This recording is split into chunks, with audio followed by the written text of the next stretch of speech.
We're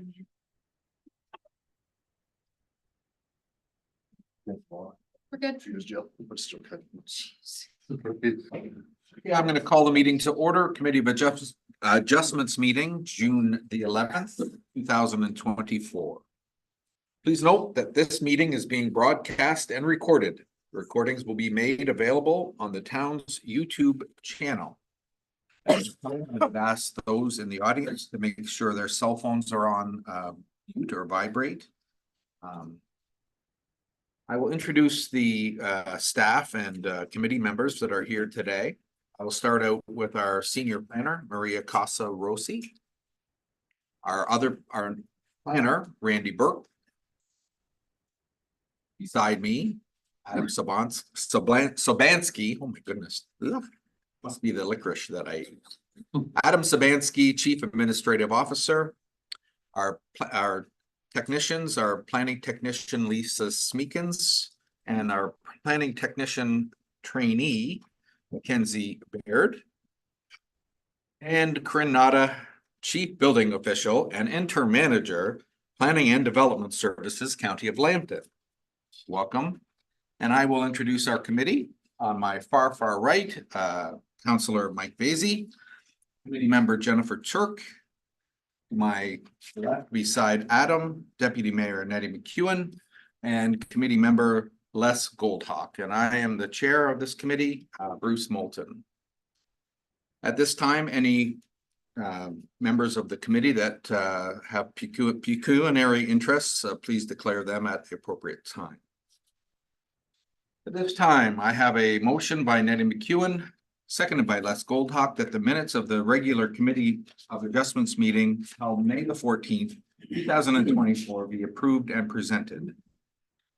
All those in favor? That is carried.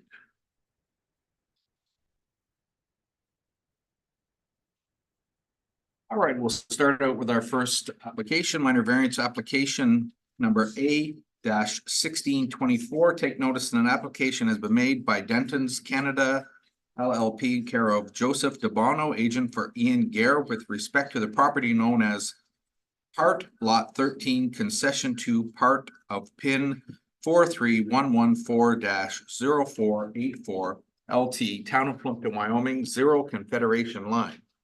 The subject property is zoned agricultural 2, A2, consent application B-1023, which was heard by the Committee of Adjustment in April 2024, requested permission to sever approximately 1.28 hectares, 3.16 acres of land from the above noted property to be conveyed to the existing CN rail corridor as a lot addition.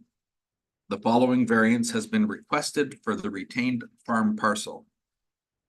A variance of approximately 24.5 hectares, 60.5 acres to permit the approximate area of the retained farm parcel to be 13.5 hectares, 33.4 acres, notwithstanding the minimum area of 38 hectares, 93.9 acres as per table A of the zoning bylaw 97 of 2003. At this time, I will refer to our planner, Randy Burke, for her report.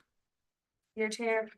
So yes, this minor variance application was a condition of settlement application B-1023, which put kind of a lot addition to the adjacent railway. The subject lands are designated restrictive agricultural area and zoned A2, so agricultural 2. It's known that those subject lands are used for agriculture and they're intended to stay that way. And so due to the previous severance application, staff's recommending approval. If there's any questions, I'm happy to answer them. Okay, I'm not sure. Do we have Andrea or Joseph on virtually? Yes, we have Andrea virtually. Yes, good evening, Mr. Chairman, members of committee. My name is Andrea Patterson. I'm a land use planner at Denton's. And as you know, we're the solicitors for the Canadian National Railway Company, CN. In addition, we've been authorized by Mr. Gare, the registered owner of the subject property, to act with respect to this minor variance application before you this evening. As mentioned, the intent of the application is to permit a lot of approximately 13.5 hectares in size, whereas the zoning bylaw requires a minimum lot area of 38 hectares. The requested minor variance, as you've mentioned, is in fulfillment of a condition of provisional consent for a lot addition that was granted by this committee on April 9th, earlier this year. The town of Plympton-Wyoming's official plan designates the subject site as restricted agricultural area, which is intended to facilitate a range of agriculture-related land uses. And in addition, there are a number of policies, 2.11, 2.14, 2.17, that all permit a consent that facilitates an infrastructure project. Provided that the minimum of land is removed from agricultural production. In addition, the policies in section 13.2 of the OP are generally intended to preserve the operations of CN within the town of Plympton-Wyoming. As you know, the subject site is currently an undersized lot, having an area of approximately 14.87 hectares rather than the required 38 hectares. And despite this size, the subject lands have operated successfully by Mr. Gare for agricultural use for many years. There's no change proposed regarding the use of the subject site, since the lands to be severed are currently surplus to the needs of the owner. The retained lands will continue to be used for farming purposes following the severance. Given that the lands to be severed are located at the rear of the subject site, there'll be no observable impact to the existing area lot pattern. The proposed variance will allow for a 1.27 hectare reduction to the existing 14.87 hectare lot size, which translates to approximately 8.5% reduction in lot area. The subject site will continue to be used in accordance with the current OP designation, with only a minimal reduction to the lot size in order to assist in preserving the operations of CN in the town of Plympton-Wyoming.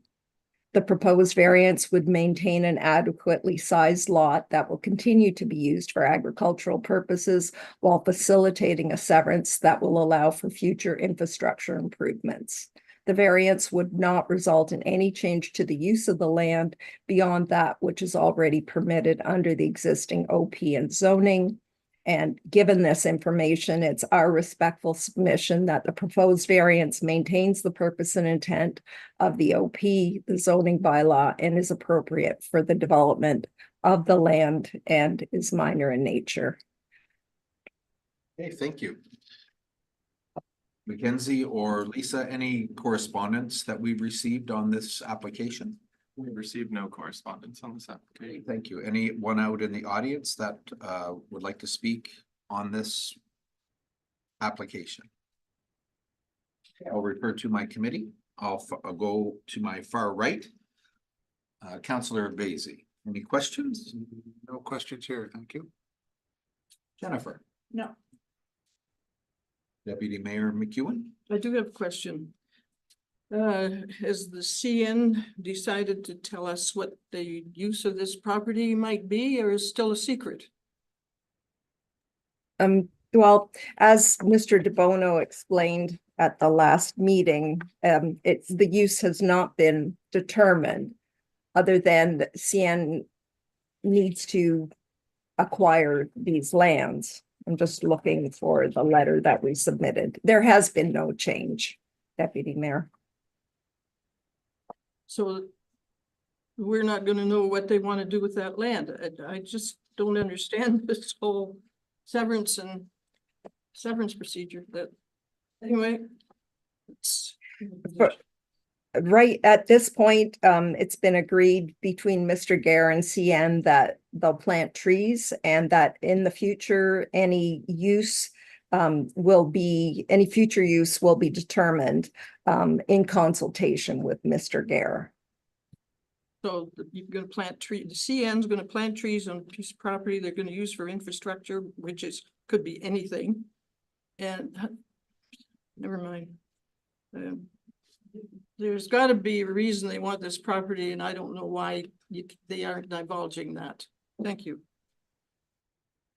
Les? No, I don't have any questions. Okay, I have a motion by Jennifer Chirk, seconded by Basie, that the report by Randy Burke dated May 28th, 2024 be received, and that minor variance application A-1624 requesting a minimum lot area of 13.5 hectares, 33.4 acres, notwithstanding the required minimum area of 38 hectares, 93.9 acres be approved. All those in favor? Against? Carried. Thank you. There is a 20-day appeal period. If you or Mr. Gare would like to contact our technicians, they will give you any information that you need within those 20 days. Okay, thank you very much. And at this time, I have 4 minutes before my next application, so we can pause.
And Samantha's up there now. All right, we'll resume our meeting. It's 5:30. We'll do our 5:30 application, minor variance application. For A-1724, take notice that an application has been made by Craig and Jocelyn Hutchinson. Respecting the property known as Plan 617 Lot 42 Part Lot 43 RP RD 176 Part 18 RP 25 R10019 Part 1, Town of Plympton-Wyoming. 6753 King Street. The subject property is zone R5 residential. The following variances from zoning bylaw 97 of 2003 have been requested for the proposed accessory building personal storage. One, a variance of approximately 55.59 square meters, 598.37 square feet to permit the accessory building lot coverage to be 148.59 square meters, 1,599.41 square feet, notwithstanding the maximum required lot coverage of 93 square meters, 1,001 square feet as per section 3.3.4A2. And number two, a variance of approximately 0.47 meters, 1.54 feet to permit the height of the accessory building to be 5.97 meters, 19.59 feet, notwithstanding the maximum required building height of 5.5 meters, 18.05 feet as per section 3.4 feet. At this time, I will refer to our planner, Randy Burke, for her report. Thank you, your chair. When going through minor variance applications, you go through the test of a minor variance. Starting with, is the requested variance minor? So ultimately, this is to allow for a oversized accessory structure to be allowed in the rear yard of the property. It is intended for personal use, including a classic car collection as provided by the applicant. The lot is a large size in the area, and so it can be deemed minor in nature. Is the general intent and purpose of the official plan maintained? So the property is designated service hamlet area.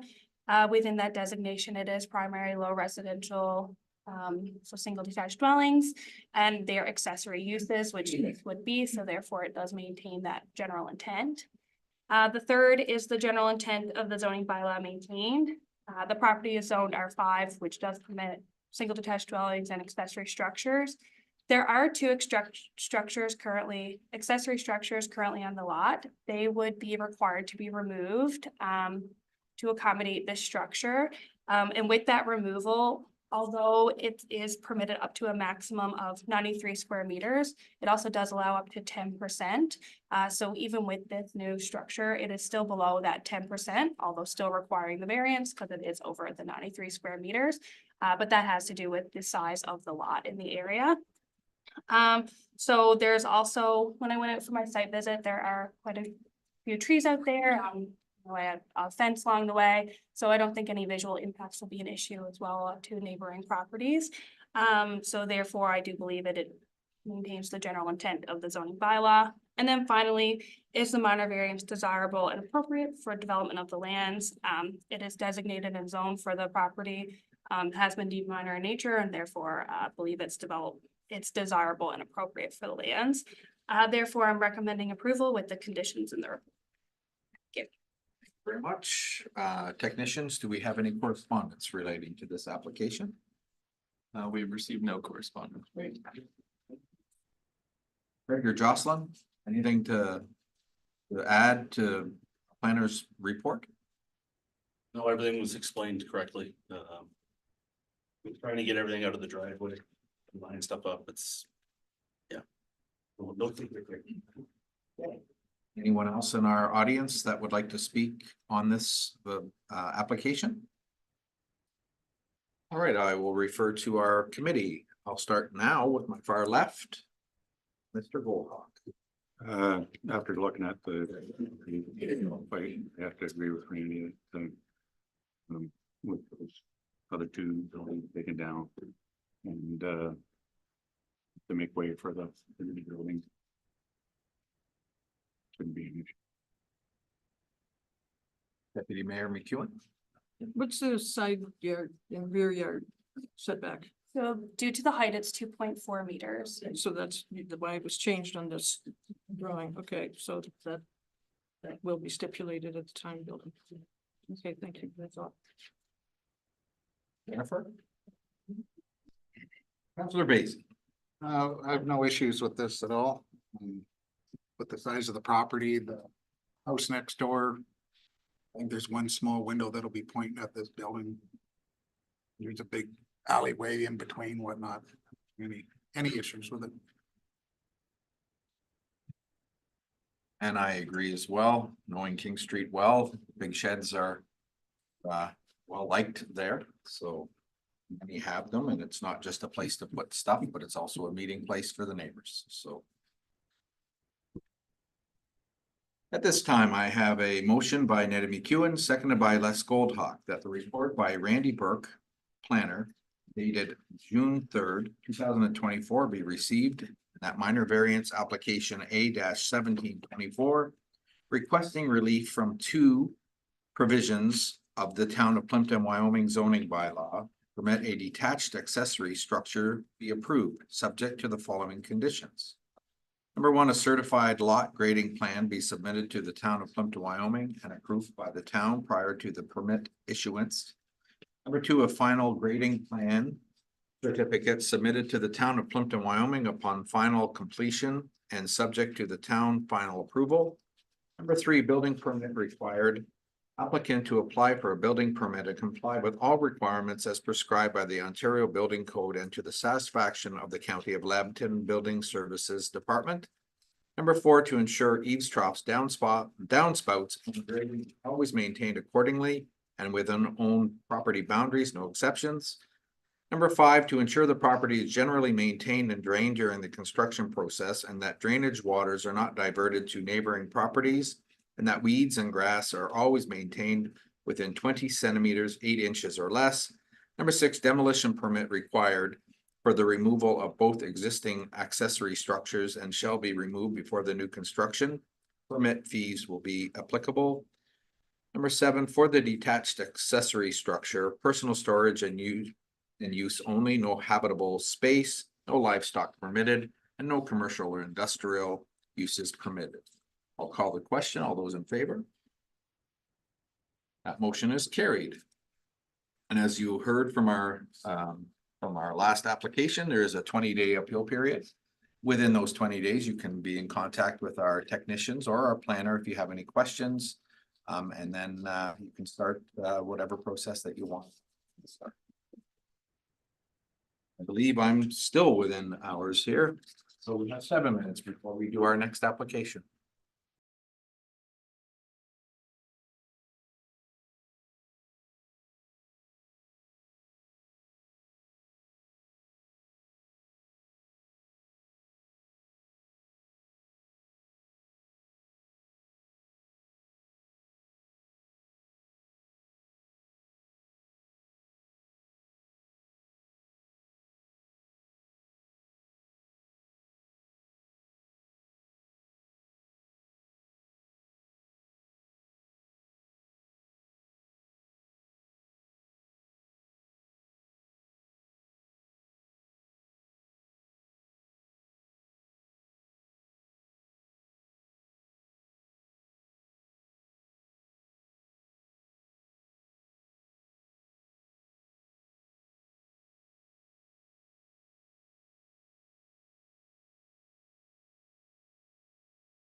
we will resume our Committee of Adjustments meeting.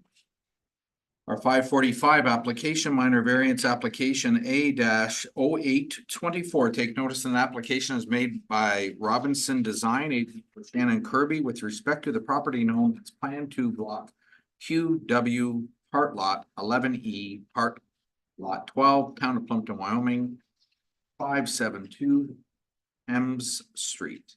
The subject property is zoned residential 2R2 as per the Town of Plympton-Wyoming bylaw 97 of 2003. The following variance has been requested for the proposed partially enclosed, partially covered front porch.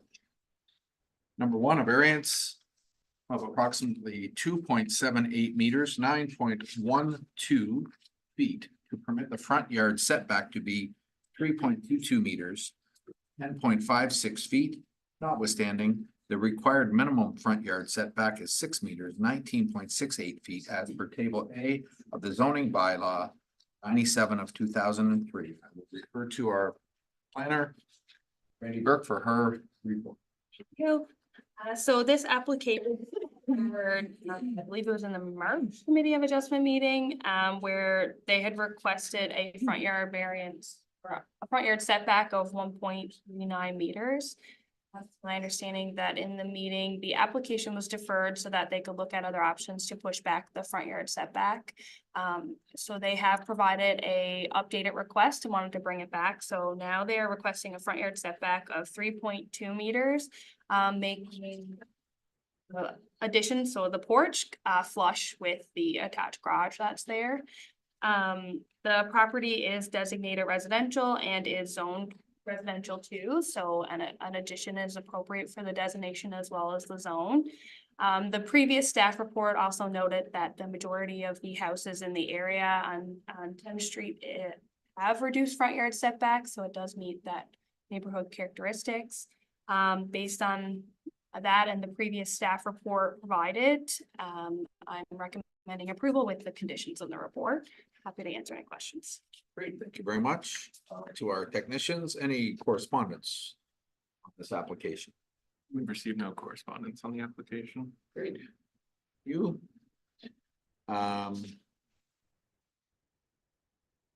Kristen Robinson or Scott, I'm here to speak. Anything to add to our planner's report? Nothing unless there's questions. Okay. Perfect. Anyone else in the audience that would like to speak on this application? Okay, I'll refer to our committee. I will start with Jennifer Turk. Jennifer? I don't have any. Don't have any. Councillor Vaizey? No, I like this compromise. It's much better than last one. Les? I don't have any questions. Deputy Mayor McEwen? No, I just, they're trying to accommodate us a little bit, so, yeah. At least they're trying to change something instead of just trying to pull their way through. It's good. And I would agree with that as well. Thank you for coming back and working with us. We appreciate it. So I have a motion by Jennifer Turk, seconded by Les Goldhawk, that the report by Randy Burke, planner, dated May 27, 2024, be received, and that minor variance application A-0824 to permit a proposed enclosed front entrance and covered porch to have a front yard of 3.22 meters be approved, subject to the following conditions. Number one, a building permit is required. The applicant is to apply for a building permit and comply with all requirements as prescribed by the Ontario Building Code and to the satisfaction of the County of Lambton Building Services Department. Number two, the applicant is to ensure each trough, downspouts, and grading is always maintained accordingly and within owned property boundaries, no exceptions. Three, the applicant is to ensure the property is generally maintained and drained during the construction process, that drainage waters are not diverted to neighboring properties, and that weeds and grass are always maintained within 20 centimeters, 8 inches or less. Number four, a certified lot grading plan must be submitted to the town of Plympton-Wyoming and approved by the town prior to the permit issuance. Call the question. All those in favor? That motion is carried. And as you've heard already tonight, there's a 20-day appeal period. You contact our planner or technicians if you have any questions within that 20. And once again, we're ahead of schedule. We have 10 minutes now to our next application.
All right, we'll resume our meeting. Our 6 o'clock application, minor variance application number A-2623.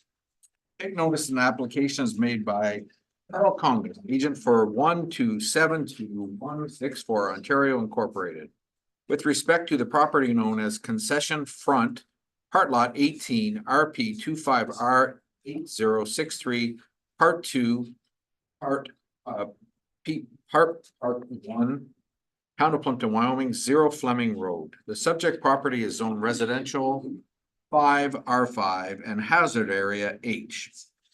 Application is proposing a building envelope for a future single detached dwelling located in the hazard area zone.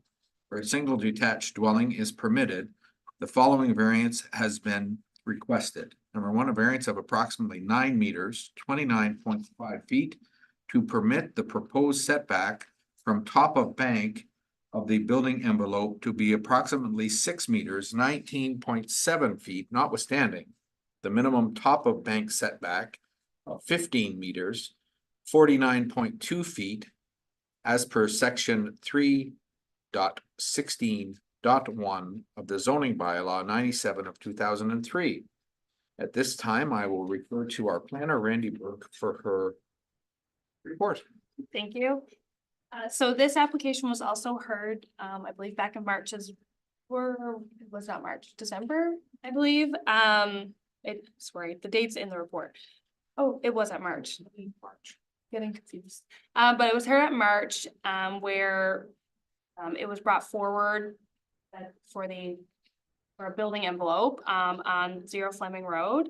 At the meeting, it was going ahead, but the applicant did provide new materials, new floodplain study specifically. Once that was brought forward, it was requested that the application be deferred, so that way staff as well as the Conservation Authority could review the materials submitted.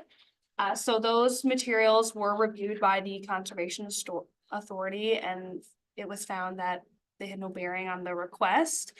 It was stated that they would not support a rezoning of the lands to remove the hazard zone, which was mentioned in correspondence between the applicant, planning, and the Conservation Authority, but that they could support the building envelope that is proposed today, which is 11.2 meters from the toe of the slope. Therefore, the request did not change because of the Conservation Authority's comments and the previous report. The previous recommendation does stand. However, in the recommendation, I do have it worded that the variance to allow for an encroachment within 15-meter setback up to 11.2 meters from the toe of the slope. It's worded like that because the Conservation Authority have requested that it do be put like that in the recommendation. So that way it's very clear what they're supporting, and that planning staff is also backing them on that recommendation. So therefore, that's my recommendation with the 6 conditions there. Great, thank you very much. Technicians, do we have any correspondence related to this application? We've not received any correspondence for this application. Any, Carl, anything to add to the planner's report? Just a question, is it the same approval as what was given before? Okay, yeah. It's the exact same variance that's being requested, yeah.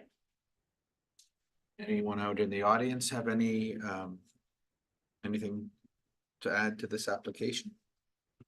Okay, I'll refer to our committee. Start with Deputy Mayor McHugh. Okay, so maybe Corinne, you could answer this question. If that creek overflows and does damage to the house, if we allow this variance, who's going to be blamed? Can I make a comment? Not yet. Yeah, certainly. So there's 2 top banks, there's one along the creek side. And I did review an updated hydrology report from Grec and Associates that was done on behalf of another developer. Back in 2002? No, just recently for Longo's property. Okay. And the 100-year storm is not what the Conservation Authority looks for floods anymore. It's the Hurricane Hazel. Hurricane Hazel flood zone is 8 inches higher than the 100-year storm. So the low level is still a meter higher than Hurricane Hazel flood zone. And you would have that report anyways. So this house would be top of bank and it would not cut into the bank. So it would have no exposure to the low level. If that whole lower level flooded, it would affect the house on the high level, high ground. So Agree with question that? was to Corinne. So the Conservation Authority is the one that's gonna approve the openings and the structures. So if they require full flood proofing and they include no minimum openings and they include anything to do with hydraulic activity, meaning rebar in the foundation, that's gonna come from them to make sure that the structure is protected. It's over and above what would be required under the code. It would have to do with the geotechnical and submission that would make at the time or whoever. Okay, and that's still to at the time come, of application. still to come, right? Yes, we don't have anything in yet. Okay. I think that's all I have right now. Okay, thank you. Question that I had was around that 11.2 from the O Mhm. bank rather than sticking with the top of the bank where that it's 15 meters, isn't it, versus 6, required 6. Would you like to answer this one? So I have a copy of the decision that would be signed if it's granted as is. So on the wording on the decision, we included both. So, it included the wording from the notice, which is a variance of approximately 9 meters to permit the proposed setback from top of bank of the building envelope to be approximately 6 meters. Notwithstanding the minimum top of bank setback of 15 meters as per section 3.16.1 of the zoning bylaw. We left this in because that's the actual town requirement that's being varianced. But then it continues to say this reflects the Conservation Authority's requirement for the building envelope to be a minimum of 11.2 meters, 36.7 feet from the toe slope. That way the decision covers both what the wording that the Conservation Authority has requested, which is 11.2 from toe slope, but it also includes the 6 meters from top of bank, which is technically the variance from our zoning bylaw, because our zoning bylaw is from top of slope or top of bank and not from the toe of slope. So the decision does include both. Get all that. It's the same Why? thing, just worded differently. We did it, I did it that way just to respect the Conservation Authority's comments. We measure it from top of bank, I'm assuming they measure it from toe of slope, so when they go to get his conservation permit, they may want to look at that as well. But that's really why we did that, to reflect their comments, but they do say the same thing, just a little differently.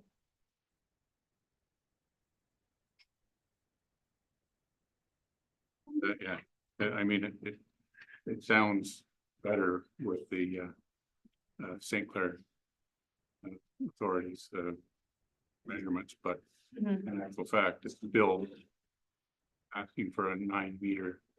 The variance from our zoning bylaw is from top of bank, so that's why that needs to be included in the motion. And then, but I agree, it does sound, 11.2 encroachment into the 15 meters does sound better, but it's just not how our zoning bylaws word it, unfortunately.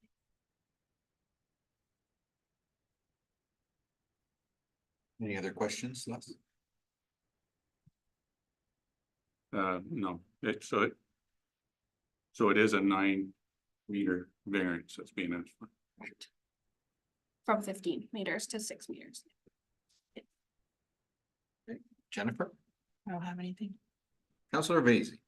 Mine was those two put together, that if we allow this to go through, one, are we just now dropping that 15 meter top of slope from now on? And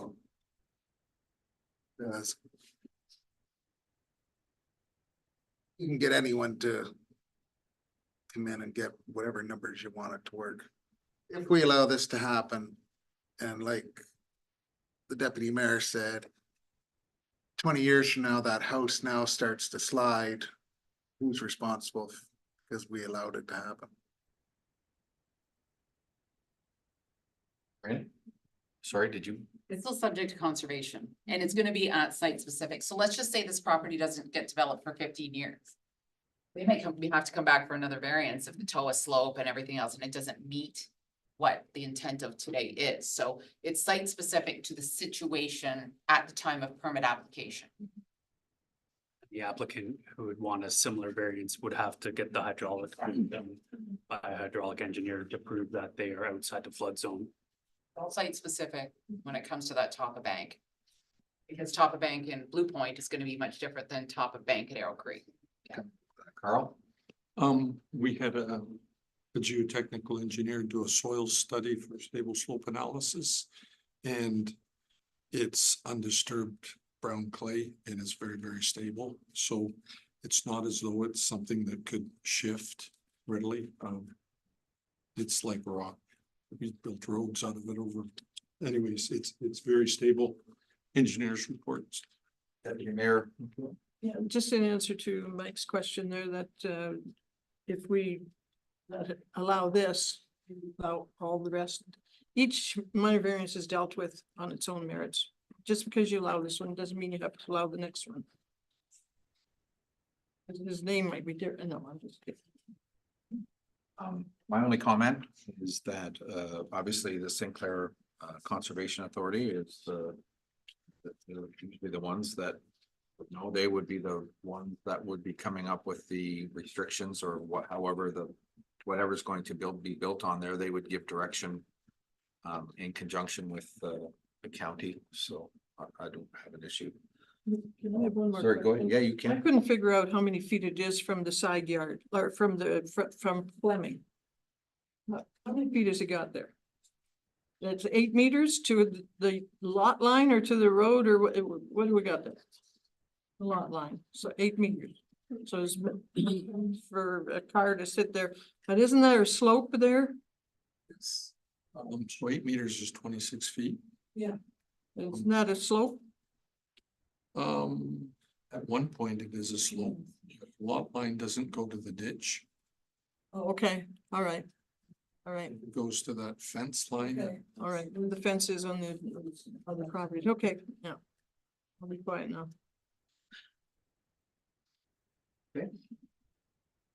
Motion by Jennifer Turpin, seconded by Les Goldhawk, that the report by Randy Burke dated March 27, 2024 be received and the application A-2623 be approved subject to the following conditions. A formal building code review will take place at the time of permit application.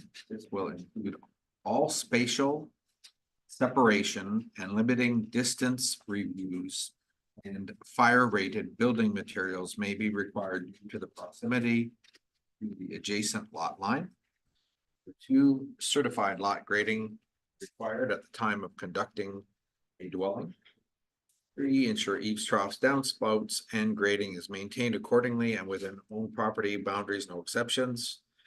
Number 4, St. Clair Region Conservation Authority approval clearance is required prior to permit issuance. Number 5, an 11.2 meter setback from the toe of the slope be maintained from all proposed structures on the lot. And number 6, to ensure the property is generally maintained and drained during the construction process and that drainage waters are not diverted to neighboring properties, including regulated bank, bluff, slope area, and that weeds and grass are always maintained within 8 inches, 20 centimeters or less. I will call the question. All those in favor? That motion is carried. Carl, as you've heard, or you haven't heard because there's a 20-day appeal period. You can be in contact with our technicians as well as our planners if you have any questions. We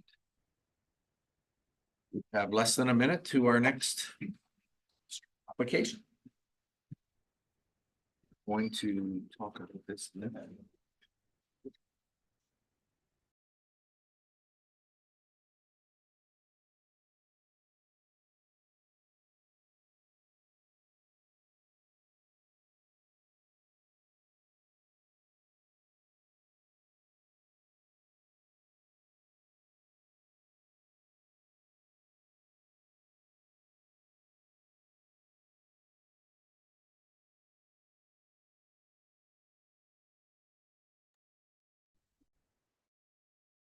We're ready for our next application.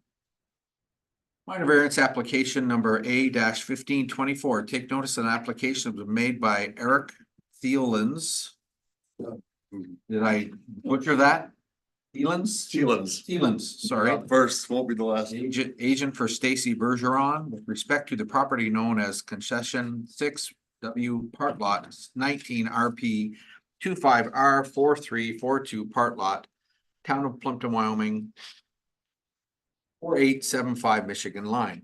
Subject property was on agricultural 1A1, the hazard area and hazard area H. The application is proposing a detached accessory structure, personal horse riding arena, which is permitted in the A1 zone.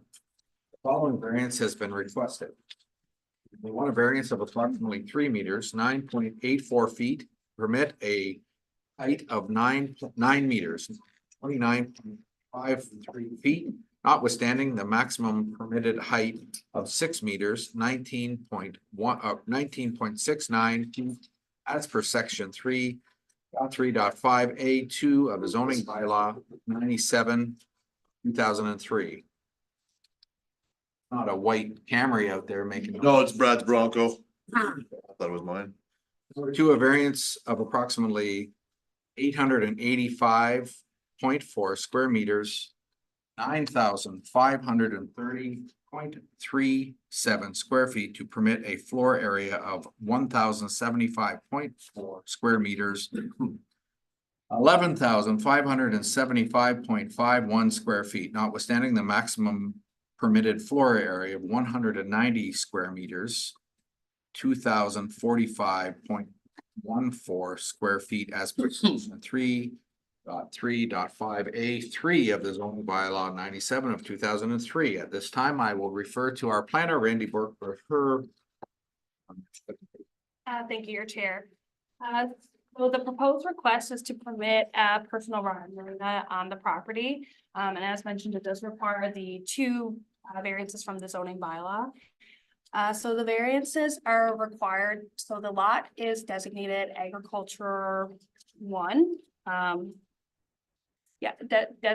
Zoned agriculture 1, and for properties that are zoned agriculture 1 and have a lot area of less than 2 hectares, they are subject to a specific section of the zoning bylaw that has a cap for maximum ground floor area and maximum height is there as well. So with that, I will go into the 4 tests of a minor variance. I will start with, is the general intent and purpose of the official plan maintained? So the subject land is designated agricultural area. A riding arena does fit within that designation, as well as there is a single detached structure there, and this would be accessory to that. So therefore, the general intent and purpose of the official plan can be seen as maintained. The second is the general intent and purpose of the zoning bylaw maintained. So as mentioned, the property is zoned agriculture. Again, a personal riding arena would fall within that zoning, and will be used for personal use. So is an accessory structure. So although the structure is significantly larger than what is permitted in terms of the 190 square meters, it does seem to be the standard size of a riding arena from the research I did on riding arenas, as well as this variance, the 190 square meters is for all accessory structures on the lot. So therefore, we have to take into consideration the proposed structure, the barn that's there, as well as this one that's under. So it's adding them all together is what the variance is required. That's why it is significantly larger. There's also, in terms of the height, this proposed structure here is significantly larger based on the barn for a site visit. So there are horses stored there now. So for the height variance, I don't believe that there'll be any other visual impacts than what is kind of already on the property. The property is also treed at the front, so from the road, visual impacts potentially will be limited there. I've also looked into the lot coverage of the property, so they are permitted 30% lot coverage, and they will be still under that based on the size of the lot. So in terms of that, the general intent can be maintained. However, for setbacks of the property, based on what is provided, they are in compliance. However, based on the sketches, so they've deemed this line right at the edge of the barn that's already on the property to be their rear lot line. Conversation started when our GIS system did show that the lot line was, it looked as though this property was encroaching. Although GIS is not always accurate, there were discussions with the applicant, the designer, as well as the adjacent property owners that there is a potential that that is encroaching. So although the setbacks do, based on what is provided in the drawing, it has been conditioned that a survey be submitted to staff, so that way we can ensure that those setbacks are appropriate. And then is the requested variance minor? So this is where minor is considered what the impacts is on the property, the adjacent property owners, and not necessarily numerical. Again, it is designated and zoned appropriately for the proposed use. I did go out for a site visit in which staff was kind of looking at the idea of conditioning, removing one of the other structures. However, the structure is being used by the applicant to store the horses, and that is being used as personal storage. So really conditioning it to remove the structure to kind of get that numerical value down, or to not impact the surrounding neighbors, would have no merit and would only really cause disturbance to the applicant themselves. So therefore that condition wasn't included. But again, in order to determine it to be minor, it cannot encroach within the adjacent properties. So therefore my recommendation is based on the conditions that are in the report. If it did come back that it was encroaching, then therefore that wouldn't be minor in nature. It would be significantly impacting the adjacent neighbor. That's why there are setbacks to be met in the zoning bylaw. And then finally, the last one is the application desirable and appropriate. Based on the size of the lot, the property zoning and designation, I do believe that it is appropriate. But my recommendation is based on the conditions within the report. However, condition 1 and 2 through internal discussions can have been taking off the motion or the approval. That is the lot grading plan and final grading plan, but the remainder remain. If there's any questions, I'm happy to answer. Great, thank you very much. We'll refer now to our technicians. Have we received any correspondence on this application? We have not received any correspondence on the application. Very much. I'll refer to Eric or Stacy or Brad if anyone would like to add to the. Sure. My name is Brad Zanting, as you know. I think it's important that we look at, when I just heard the presentation, the lot line is not at the edge of the barn. It's marked here, it's 1.2 meters, it's 4 feet is where the property line is. I think that's a very, very important distinction from any of the conversation that we've heard on this application so far. And the reason we bring this up is the request to have a survey is a $4,000 expense to this applicant. And, you know, talking with Randy this morning via email, I got 2 emails. One says the zoning requires 1.2 meters. And then I said, well, I think it says, I think that 3.5.3 section says it's 2 meters. And she confirmed I'm right. So all my point is the zoning is 2 meters from the property line. We're proposing this to be 4.6 meters. So even if we're a foot or 2 off, let's assume we're wrong for discussion purposes. We're still so far within the required setbacks. I just don't understand why we need to put this lady through $4,000 expense of a survey. It just seems overkill. You know, if you want to argue and, you know, move the building another foot or 2 north to Michigan, maybe that can be done, but it just, I don't know what we're trying to accomplish here. I don't think we're going to get the building in any different location, and we're still within the setbacks. If we were trying to build it on the 4 feet or the 2 meters, whatever that is, I understand the per survey. The other question that came up was fire rating. It's my understanding fire rating is required from 0 to 49 feet plus or minus, which is 15 meters, if I'm correct. So we need fire rating. So it's not, again, if we were trying to build this at 49 feet to avoid fire rating, I can also appreciate why you would need a survey. But we've conceded to that. We're gonna put the fire rating in. Not sure what we're gonna burn, but we're gonna put the fire rating in. I just don't understand why we need to have a survey.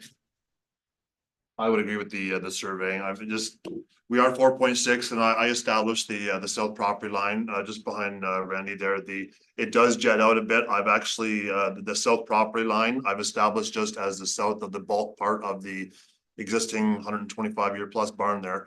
But we are looking at 4.6, that's, 3.281. You're looking at about 15 feet north of, so if there was a discrepancy of even 1% or 2, or sorry, 1 or 2 feet rather, even 3, 4, 5 feet. I mean, we're well north.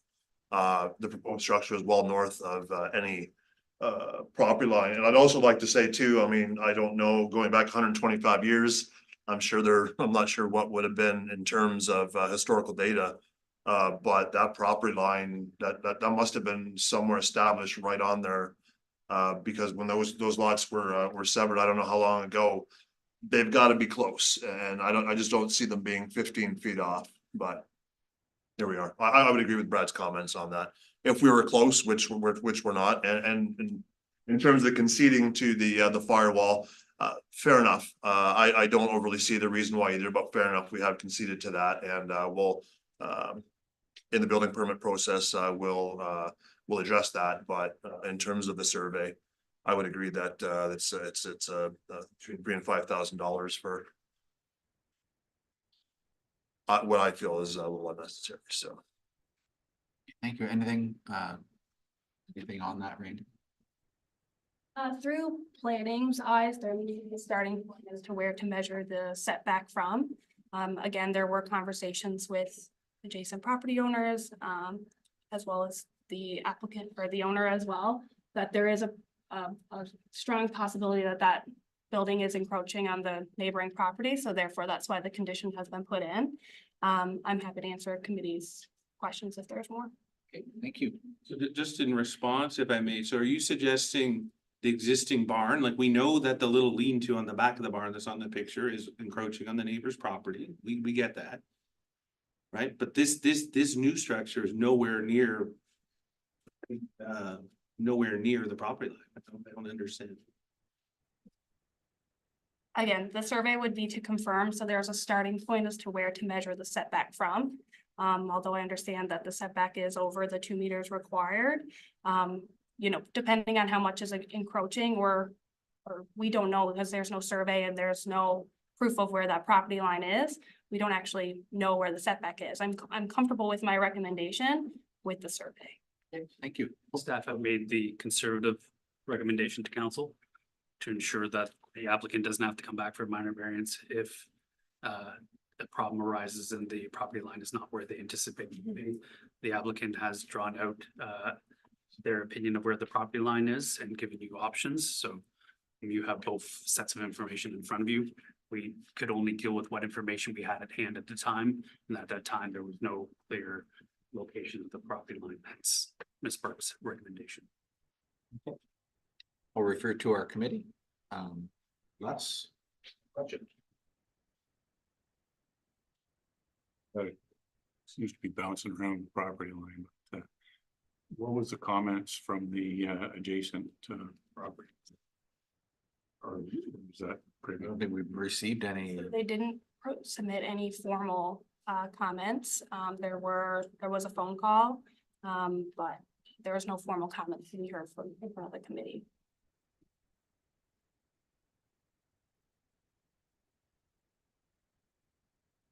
Would have, I guess, for your own benefit, it would have been beneficial to have somebody from that neighboring property come in and say, oh yeah, I agree, this is where the line is. That would be my point.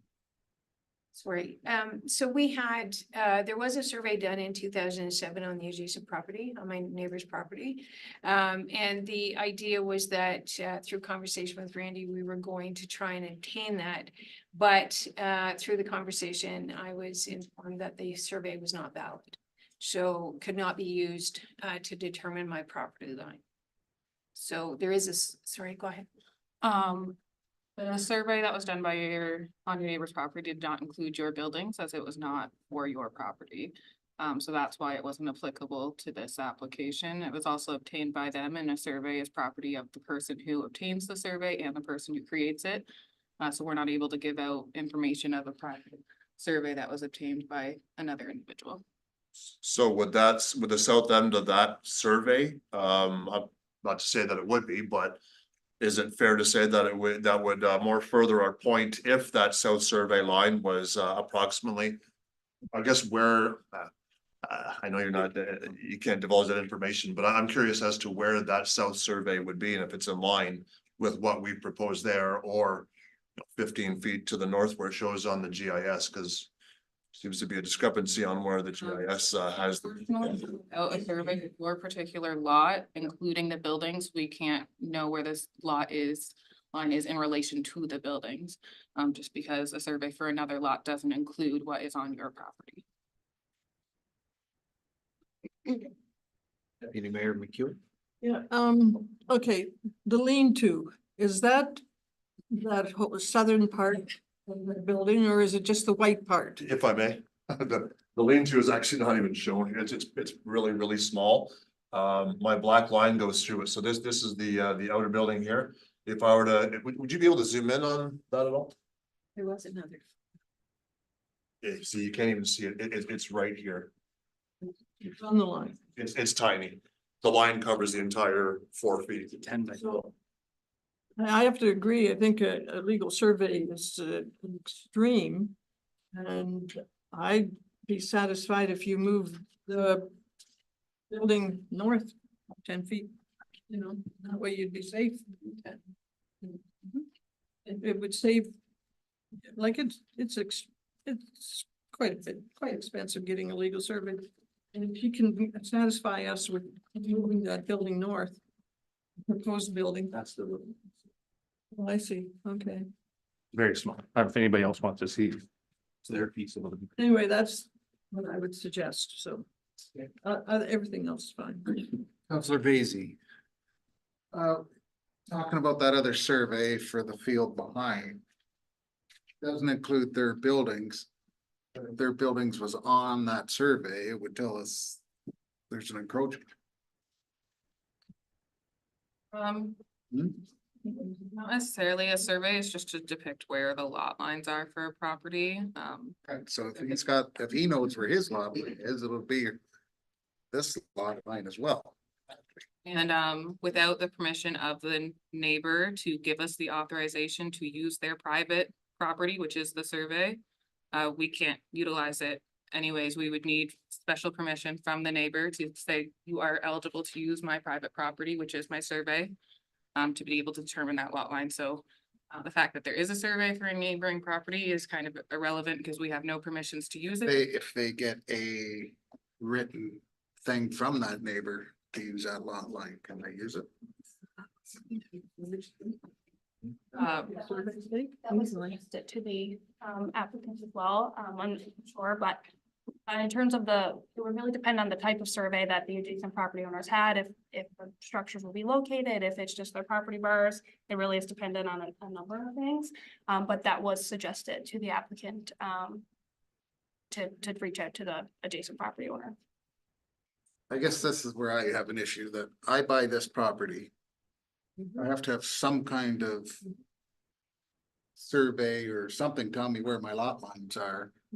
I buy a barn that I only own half of it, because half of it's on my neighbor's property.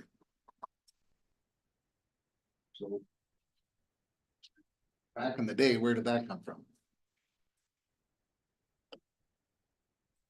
And that's tough to say, the 125 years, where did that property line? I mean, that's. Well, when was it severed?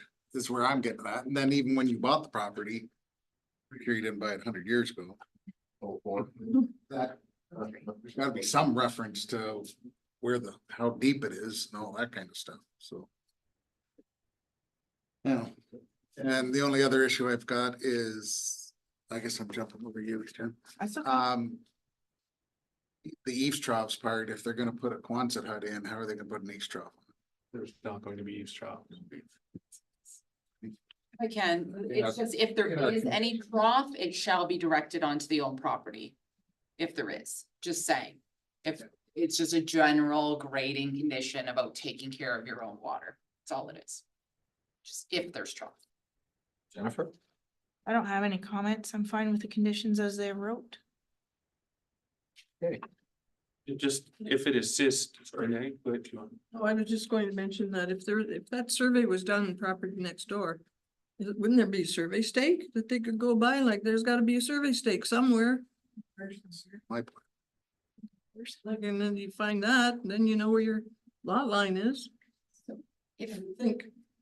sorry, so we had conversation about the survey stakes and we had talked about getting Monteith and Sutherland out to do that. But I was informed that I would need a written portion, that staff would not go out to view the stakes, and Monteith and Sutherland will not do a written portion just for stake finding. They will only do a written report for a full survey. So the stakes are there. Yeah. So I'm hearing a couple things from our committee. I'm hearing certainly happy with the conditions that they are, and I believe that I've heard from a couple of the committee members that at least from Nettie, if the structure were to move another 10 feet to the north, would the committee be comfortable with that, and would our planner be comfortable with that, or would we still need to have, or feel that we need to have a survey, knowing the cost of a survey, as well, knowing that, I don't know how far the property line would be off. It's not up to me to know that, but I'm just kind of wondering what the committee would like to do on this. Councilor Basie. I'm still looking. So we're comfortable if the structure is about 25 feet off a line that we don't know exists, but not 15. Right now, we're saying we're 15 feet off the imaginary line. We go 10 feet north, we're 25. How far do we have to be off the line before? Well, yeah, go ahead. Through your chair. So from a planning perspective, the issue, I guess, that I have is that, not even the property owner knows where their property line is. If there was a survey that was there from when the property owner bought the property, or from when before, that could be provided to staff and that could be looked at. However, nothing was provided, so therefore the request is that a new legal survey be done. I'm not a surveyor. I don't know who will come out and just look at your stakes, but it could be worthwhile to check other places. I'm not sure. But that is the issue, that is why the condition is there, because we can't get a setback from a line if we don't know where the line is. just, Sorry. sorry. And if I may, Mr. Chair, and I think this has been raised as well, is that it's also to avoid the potential of having to come back for another minor variance, or if there is an encroachment, dealing with a bigger issue at that point as well.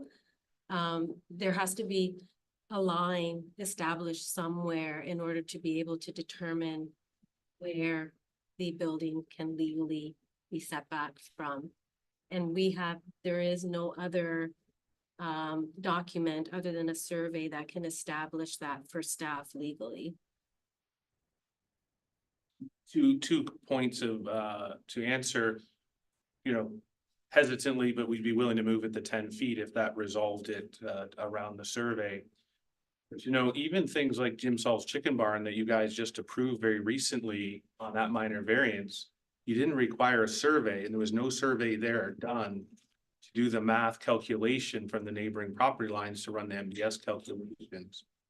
This is an unusual request. Even tonight, you pass stuff without requirement of survey. I don't understand what's different here. Through your chair, I'll go back and just kind of quote what Deputy Mayor said. They're all case-by-case situations. There has been conversations with the applicant, the designer, adjacent property owners saying there may be an encroachment, and we do not know where the property line is. I won't comment on other people's applications, but that is where this is coming from. So we're going by this GIS, right? That is the Where the initial, approximate line is. Have you looked at the actual paper copy assessment maps? Like they have measurements on there. I hate all this electronic stuff, but so if we looked at that, like they would probably have a measurement and you could take it from the front lot line back. I'm just trying to save about $4,000, but I guess, you know, why am I trying to do that? Never mind. Respectfully, Mr. Chair, just to respond to the deputy mayor. It is not something that, even the assessment mapping is not something that we would be qualified to read accurately. Now, the GIS and the impact mapping is what we initially look at. It is an estimation. However, in that, when we viewed that information, it did show that there was an issue. And then we had tried to address that with the applicant and then all the information that had come in after the fact. And it was expressed to us that no one knew where the lot line was. So the only way to really legally confirm where the lot line is through the survey. We don't have any other resources or tools before us to be able to ascertain that for us. And it's just to avoid, again, having the applicant come back or having be that additional encroachment and then having a bigger issue to deal with. And the applicant was fully aware that this was a concern, and I believe that my colleague has tried to be as flexible as possible with this, and that normally we do require the survey with the application in situations like this, but we have tried to work with the applicant on this. And the applicant was fully aware that this was going to be a condition. So it really boils down to planning staff have made a recommendation based on the fact that there's uncertainties around the property line. So they made the conservative recommendation, which requires that a survey be provided so that we can ensure that there is no minor variance needed. The property owners are saying through their representatives that they are comfortable with where they think the survey line is. They are comfortable setting it back 4.6 meters. They feel by doing so that they will not need a minor variance and it will not be encroaching on that area. So obviously we have our staff who are being conservative and rightfully so. And then we have the property owners who feel that by setting it back 4.6 meters, they're taking a conservative approach as well. So. Go ahead, Jennifer. Just a quick question. So St. Clair Region Conservation Authority requires a permit. Are they not going to require a survey to know where the proposed thing is going in order to issue a permit? it's fully outside of their area. I'm not sure what they would require for a permit though. I don't know if they usually do. Well, it says that there's a permit required from St. Clair Region Conservation Authority. Yes, or I don't. In their regulated area. And Yes. when you look on their map. So what are they going to need? Because if they're gonna need a survey, then to me, that's kind of a no-brainer what we're looking at here. I'm not sure what they require for a I permit. didn't know. So I've submitted to, Stations with them. so I've submitted to the Conservation Authority. And I've done so in several, and I've not had to submit a survey site plan sometimes, but generally in these cases, I establish the lines, and I've never had them come back. That's not to say they wouldn't, but I haven't had anything back, and I submitted 4 to 6 weeks ago. But I would like to note also that I can understand where everyone's coming from here. We seem to be good discussion, but I don't know how GIS, I don't know if there's other maps showing a different line, because that seems to be the most that's gotta be I don't know if we can overdub that, but that seems to be about 25 feet. It almost seems to be near the ridge. It's really far off. And I'm just wondering why that was established when there was a barn sitting there 125 years ago. Was there property lines back then? This is a rhetorical question. Well, The GIS is just don't use as a reference. requirement. We're survey was we're not- using it here, though. It is a reference, but we're using it here as, No, I'm not saying established, but Staff. we are using as a reference to say, look how far we kind of think it's off, but I mean, even if it were in the middle of my line and your line, I think we're still. the property line shows it in the middle of the road as well. So the GIS line is not accurate. We cannot use the GIS line to determine setbacks or anything, and we acknowledge that. The reason that planning staff asked for the survey is because there is uncertainty surrounding where the property line is. Not, the GIS was just a reference. The ongoing conversation that occurred after that resulted in the condition. But again, it's just, I know it's a moot point, but I guess I just wondered where that established, like that barn, that backside of that barn on the south side there. Building it back then, I wonder what Plympton-Wyoming would have said about a property line back then. I mean, that's gotta be on there. I'm not sure if it would have been built willy-nilly. Let's put that there. Maybe Depends on how long ago, so. 125 years, so maybe so. But Nettie, what'd you do? I must have allowed it. All right, so I'm going to read the motion as put out to our committee. We'll vote on the motion as printed here. Adam, was there anything on this motion that you needed to talk about? No, sir, the grading conditions that were initially in the staff report have been removed as Public Works has reviewed the current circumstances and determined that they are unnecessary. Okay. By Councillor Vaizey, seconded by Jennifer Turk, that the report by Randy Burke dated May 29th, 2024 be received and that application A-1524 be approved subject to the following conditions. Number one, a building permit is required. The applicant is to apply for a building permit and comply with all requirements as prescribed by the Ontario Building Code and to the satisfaction of the County of Land and Building Services Department.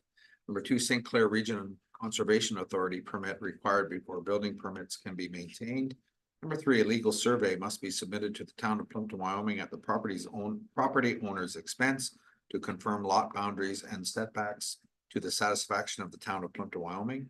Number four, the applicant is to ensure eaves troughs, downspouts, and grading is always maintained accordingly and within own property boundaries, no exceptions unless there are no eaves troughs. Number five, the septic area be protected and clearly identified through the construction process. Number six, the applicant is to ensure the property is generally maintained and drained during the construction process, that drainage waters are not diverted to neighboring properties, that weeds and grass are always maintained within 20 centimeters, 8 inches or less. And number seven, for the detached accessory structure, personal riding area and use only, no habitable space and no livestock permitted to be housed in the structure. No commercial or industrial uses are permitted. I'll call the question. All those in favor? So that motion is carried. There is a 20-day appeal period. Within that time, you can have conversation with our technicians as well as our planner. We have instructions on the application.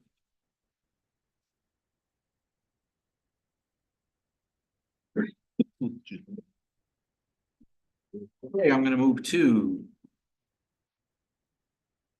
severance application.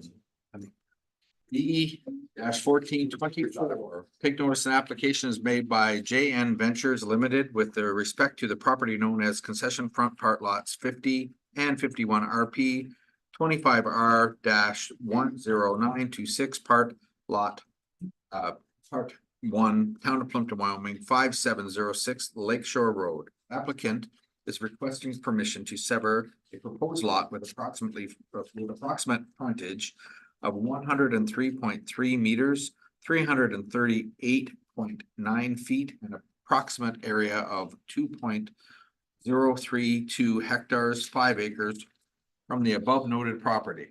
The subject property is zoned agricultural 2A2 in the town of Plympton, Wyoming, bylaw 97, 2003. At this time, I will refer to our planner, Randy Burke, for her report.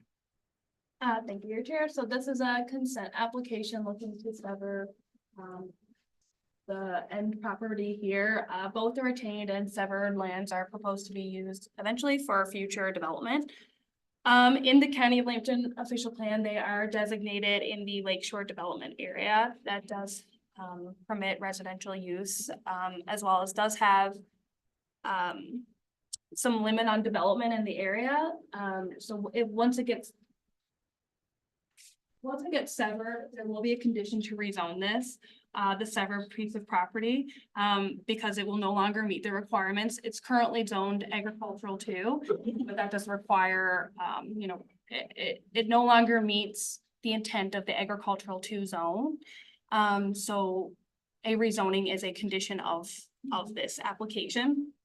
If the rezoning were to go through and it was to be rezoned as residential, then that's where the Lakeshore development area designation would come in play, and then the limit on development. So it would go towards, in the report it mentions it, but it would go towards the number that is permitted for this property as a whole.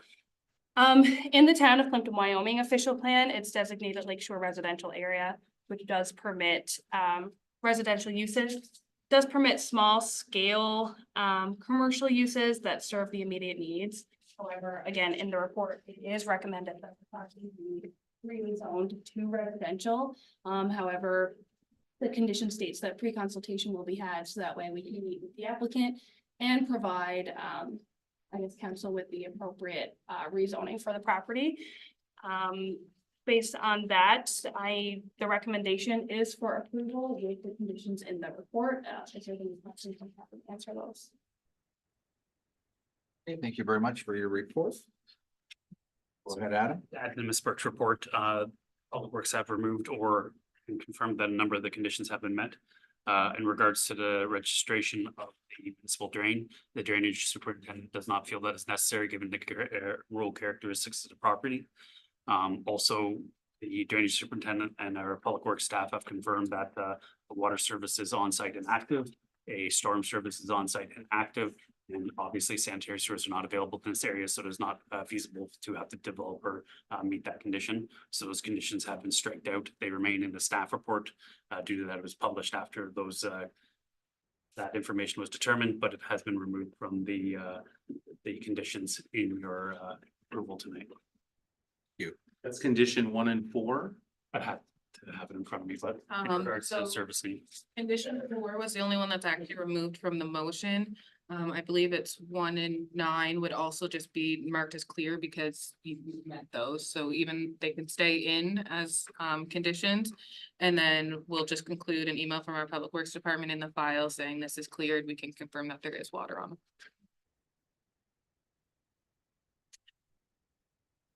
Anything to add to?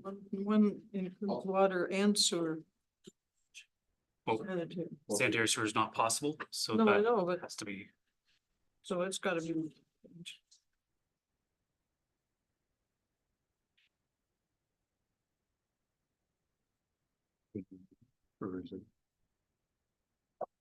So we left it in, we're just gonna mark it as cleared because there is no sanitary service to connect to. So we can't connect to anything. There is no sanitary sewer in the area. And we do have confirmation from the water department that there is an active water account on the property. So we'll leave the condition in, but it'll be marked as cleared immediately, because Public Works has already. Can I make a suggestion, please? We've already crossed it out. Presume that we all are not here a year from now. Mr. Zanting has someone else managing his property. And we have a whole new public works department or something. Someone could read that and suggest that maybe with the run a sanitary sewer down there. So I think it'd be more appropriate to remove it. When we make the decision, please. And I will refer to our mover and Is that 9 as well, Adam? It'll be 8 on your list, Adam. That can be waived immediately because they are there, they're located.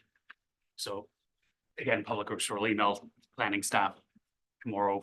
If that makes you feel comfortable, confirm that those services are installed and active. while we're looking at that, I will continue with this. I'm just having our mover and seconder take a look at the changes to the motion. Seconder is left.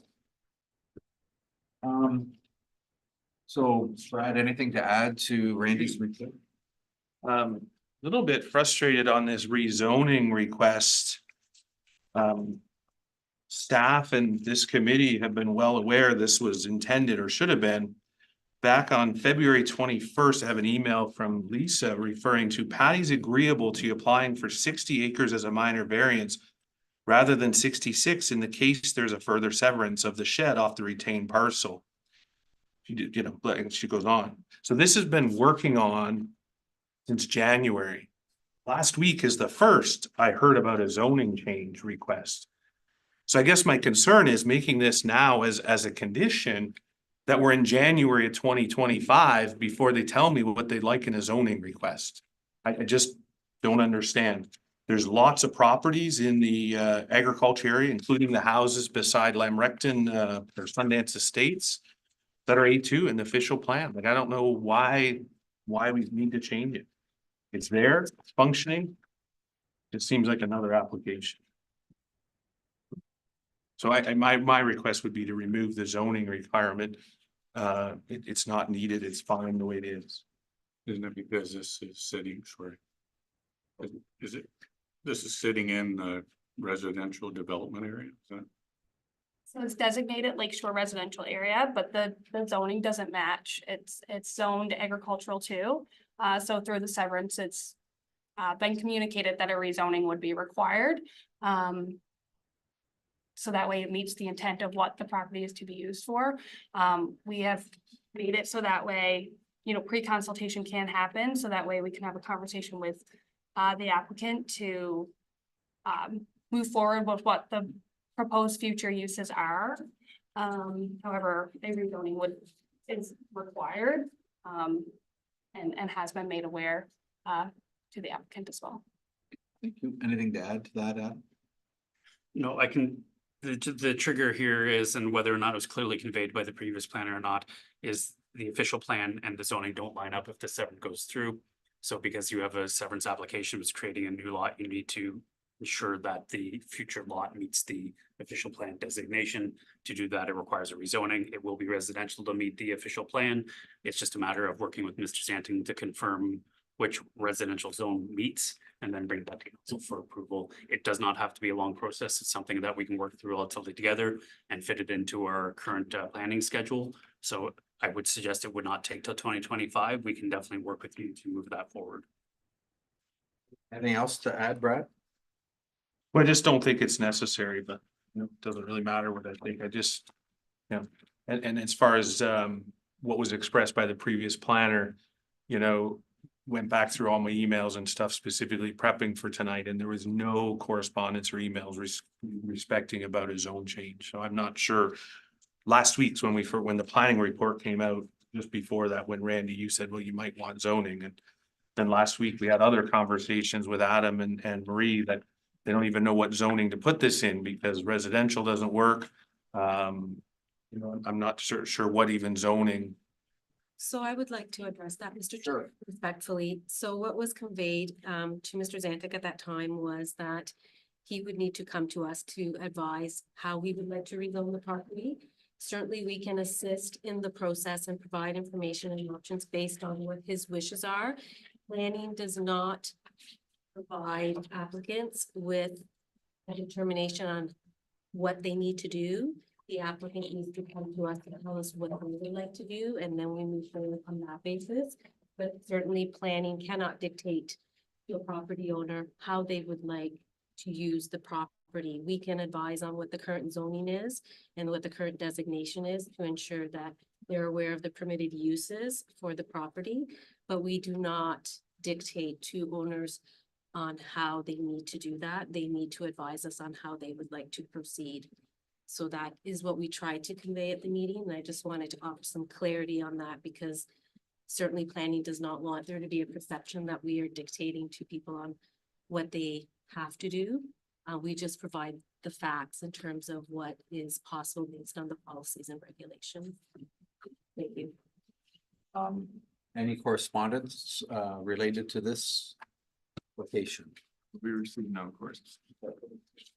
Is anyone else in the audience wants to speak on this application? It sounds Like I have my committee already putting their hands up, so Deputy Mayor McEwen, go ahead. I just sort of, what do you want to cover this property for? What's the use? What's the proposed use?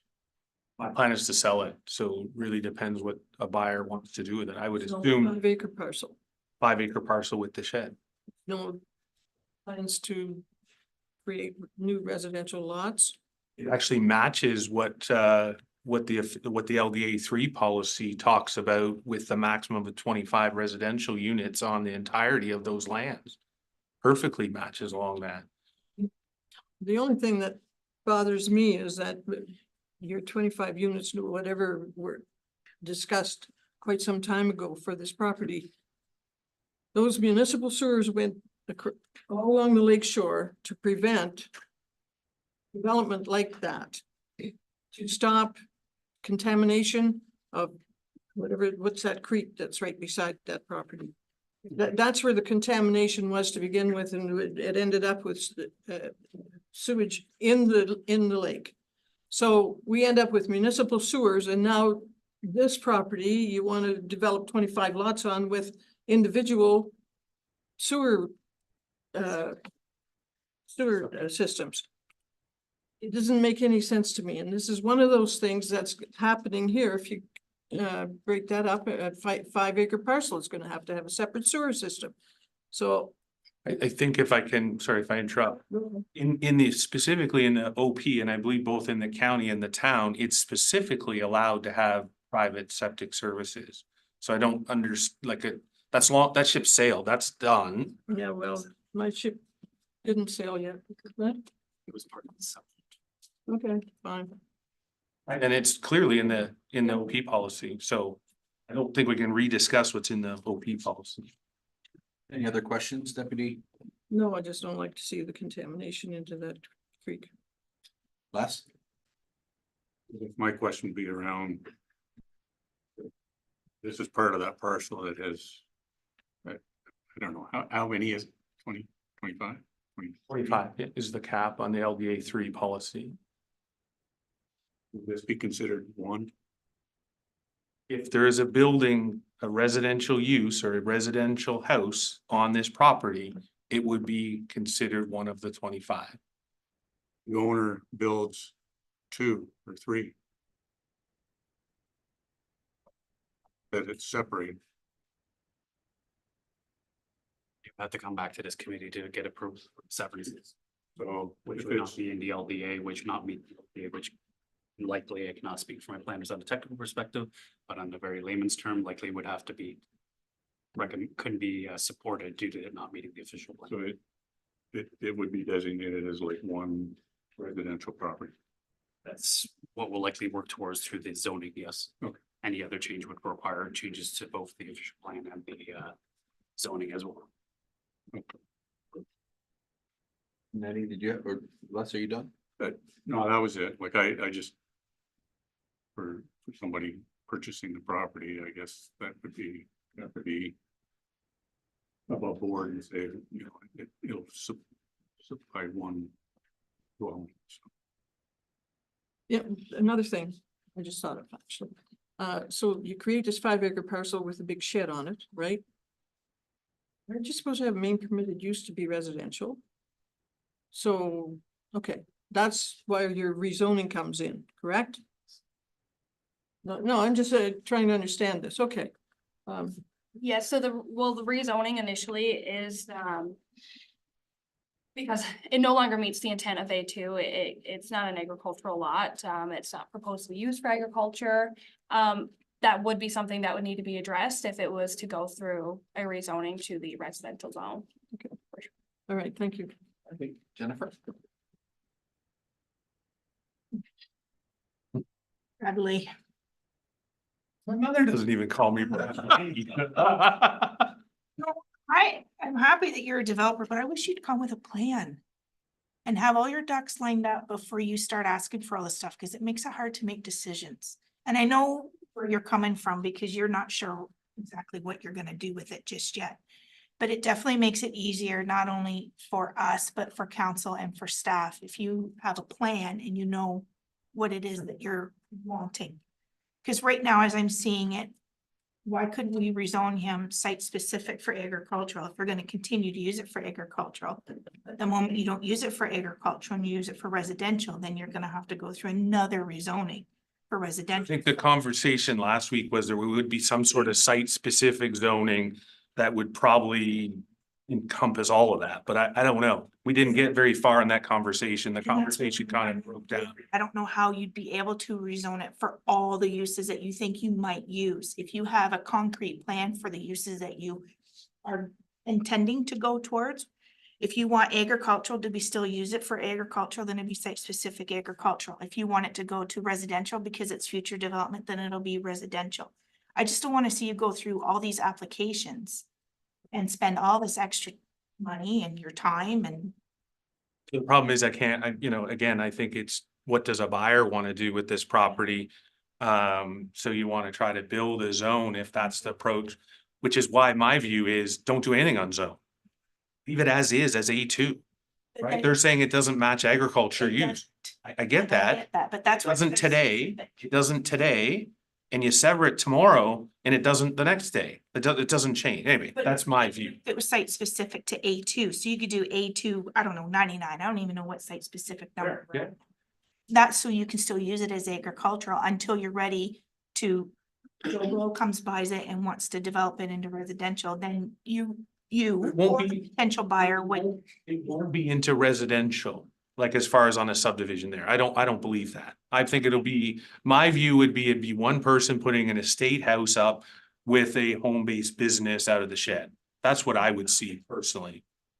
Or something along those lines. And that's a great plan, and bring that forward to the planner so they can site specific zone for that. Maria? I'm just trying to help you get there without all the loops.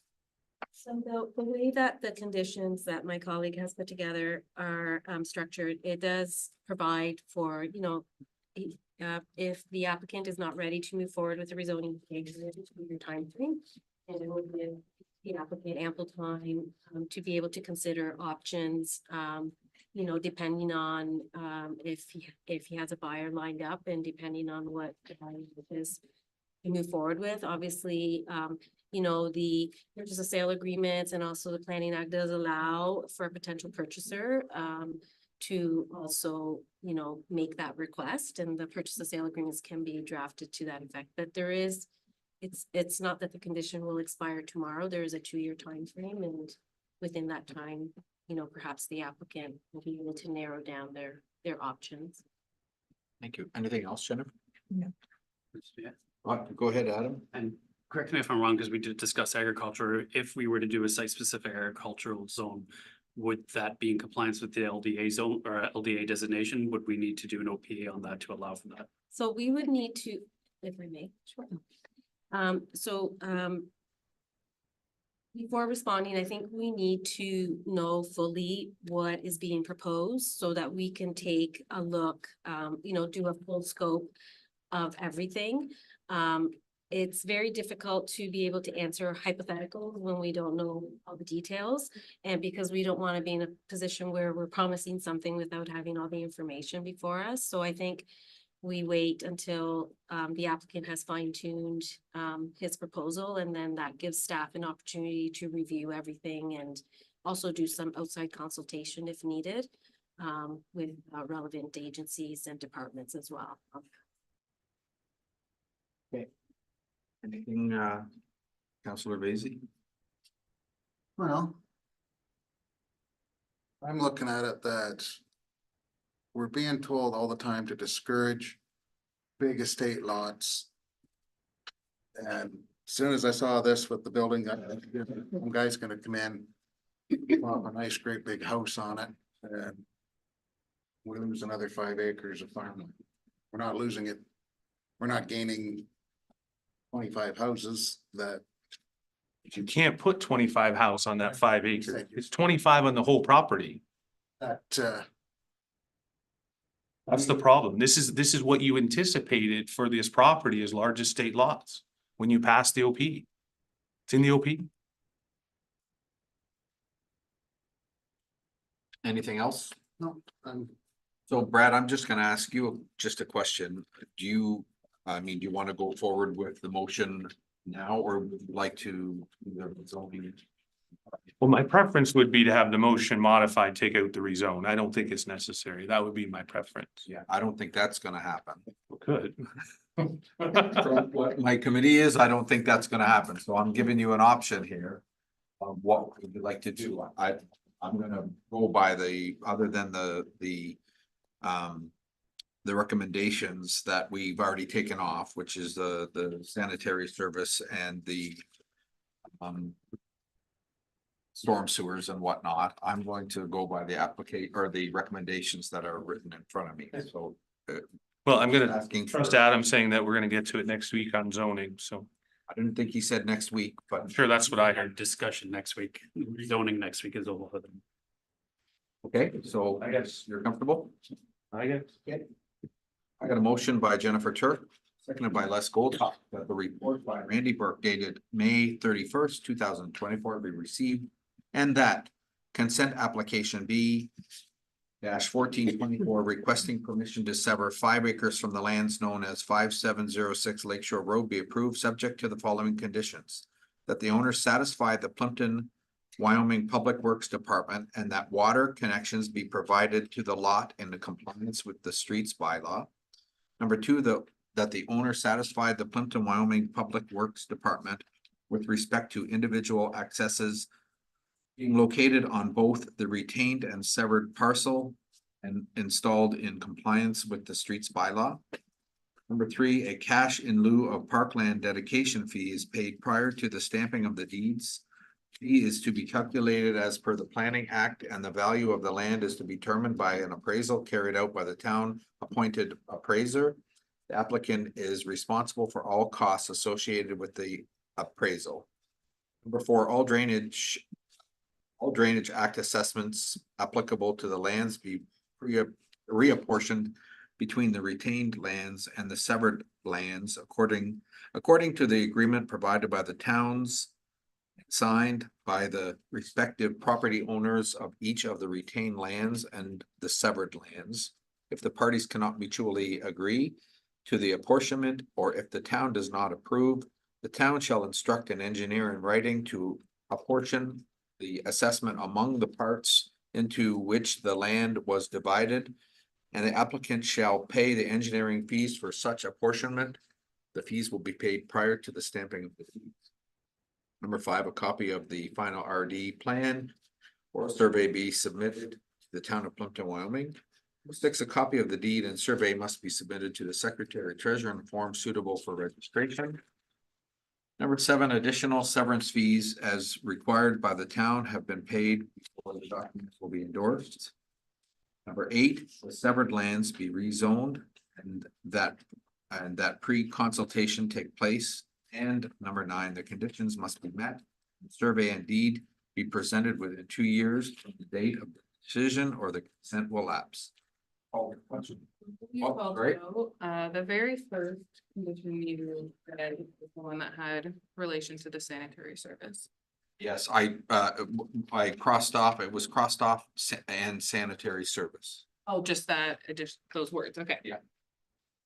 That's good, I just want to make sure that my copy Yeah, matches. I can show you, Okay, and it was perfect. okay by our, Wanted that clarification, our- thank you. over in seconder. One question. Sure. Remainder of that property doesn't need to be rezoned, correct? Right. Okay, I'll call the question. All those in favor? That motion is carried. As you know, Brad, there's a 20-day appeal period. To which you. Not that there still is anymore, is there? There is. Only 2 people can apply, right, or appeal. It's just us or you. So no other appeals can be made by other private people. So. Right, we move on with our meeting. Full business. We have the comprehensive zoning bylaw amendment that's brought up at our meetings. Anything to add? Committee members or from our planning technicians? Okay. Can add a little bit to that. Sure. The consultant, we've had our initial meeting. We provided much of the documents, well, Corinne and her staff have provided much of the documents to the consultant. So we're expecting that they're gonna start the review of the official plan, sorry, the zoning bylaw. If members of the committee, we've already taken a lot of the notes and will be providing that to them. If there's other items that bear worth further investigation, if you could email those to Lisa and copy myself on that, please, thank you, so that we can make sure that they get in the right hands to be considered. Okay, thank you. Any other questions on that? All right, move to new business. I didn't see any new business from our planning technicians. So is there any new business? I just wanted to give an update. So recently we've obviously been accepting lots of applications for committee of adjustment. So I just did a little tally of what we've received to date so far this year in comparison to years prior. So far in 2024, we have received 20 minor variance applications and 17 consent applications, totaling 37 applications received thus far. Additionally, deferrals from previous years aren't reflected in this number, such as the one on Fleming that we heard that was a 2023 application. So we have already surpassed our average application number per year. For the last 5 years, we've averaged approximately 34 applications each year, and we have 37 to date. So you guys are doing a lot of work, and thank you for everything you've been doing. Okay, any other new business? I'll go to anything, sorry, go ahead, Maria. Yes, I'll keep it very brief. Thank you. So I wanted the committee to be aware that Bill 185 has received royal assent as of last week. So there specifically, there's been 15 acts actually that are amended due to the enactment of Bill 185. Specifically, there are some planning act changes, development charges act changes, specific to the county, also the Ontario Heritage Act, some municipal act changes. So the previous bills had already eliminated third-party appeals for severances, consents, and plans of subdivision. Now official plan and amendments and zoning bylaw and zoning bylaw amendments are added to that list as well. So third-party appeals are no longer applicable. We have expanded the definition of specified citizens just to add like NAV Canada, airport authorities, and environmental authorities that deal with it's specific. Actually, I'll just review it here. So environmental compliance permit holders with 300 meters and the owners of any such sites. Application fee refunds for zoning bylaw amendments and site plan approvals not rendered within the previously legislated timeframes are also been repealed. And the municipality's ability to require pre-application consultations has also been repealed. It is voluntary moving forward. Still highly recommended because there is quite a bit of information that staff do provide to applicants to streamline the process for them and to answer any questions. The additional change to that is interesting, and we'll have to see how this plays out, is that that applicants can bring a motion to the OLT to decide whether a requirement to provide certain information as part of a complete application is reasonable. So that will be interesting to see how that plays out, because that is even before they file an application that can be done.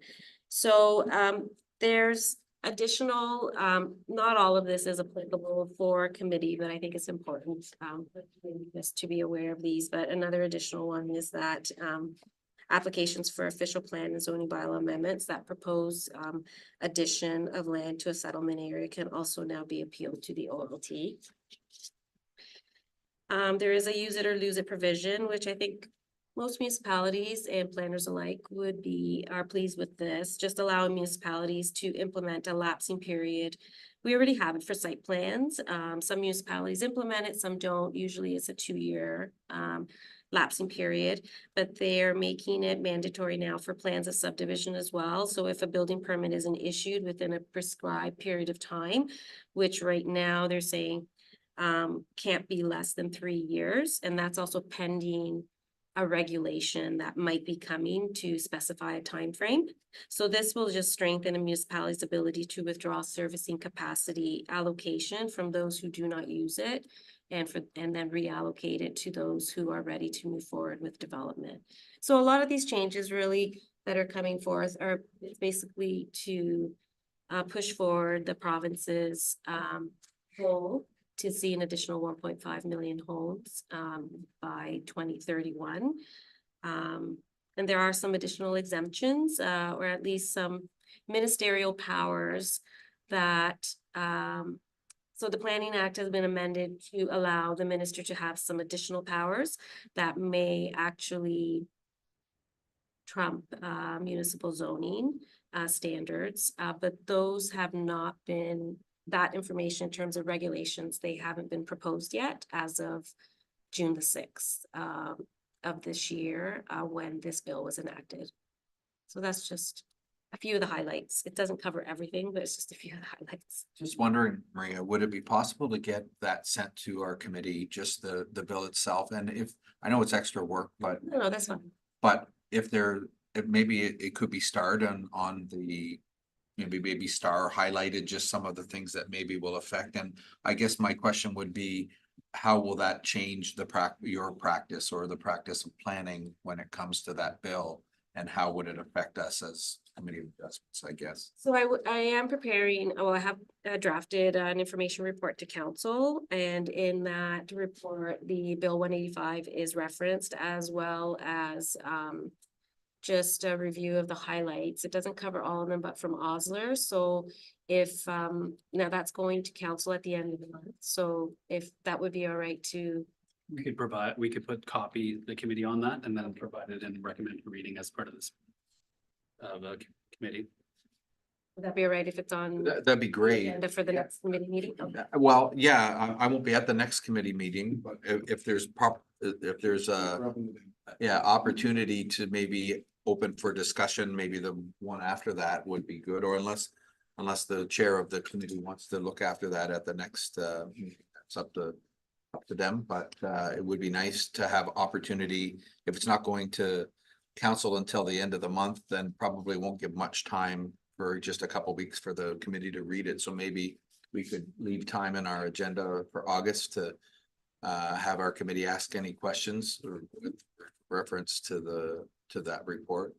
I don't think there'll be a lot of implications for committee, but certainly if you want to leave it for August, we're happy to answer questions and. Committee okay with that? Okay, thank you. That'd be much appreciated. Thank you. Any other new business from planning?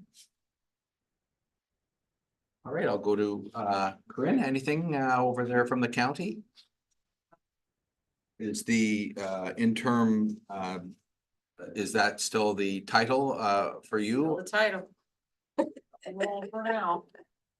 All right, I'll go to our committee. Actually, I'll start with Adam first. Any new business on your? No, thank you. From you, Councillor Basie. Jennifer. Nope. Deputy Mayor McEwen. Nothing. Yes. I just have a couple things. I know that certainly want to thank our it's obvious tonight from our planning technicians that we have been working very hard in this past 5 months. So thank you to our planning and our committee. A lot of hard work has been done and we appreciate it. Notwithstanding, we have one of our planning technicians that will be leaving us for a period of time. We want to thank you, Lisa, and good luck to you in your next other part-time or full-time job as being another mother again. Once again, the name Bruce is a really nice name. So if you would like, you can certainly use that, but thank you for all the work that you've done for us, and good luck. Good luck. I know you won't be with us our next meeting, and certainly Mackenzie, we welcome you. I'm sure that your next title that will be here will not be trainee, so you'll be a technician. So we appreciate you, and once again to our planning, thank you. We've had many applications. And once again, we're not even including the deferred ones that we had 3 that were from deferred tonight, so just extra work. So we appreciate all the work that you've done. That's all I have. I have a motion. Easy, seconded by Les Goldhawk, that the Committee of Adjustments meeting be adjourned and the next meeting be scheduled for July 9th, 2024 at 5:15 p.m. All those in favor?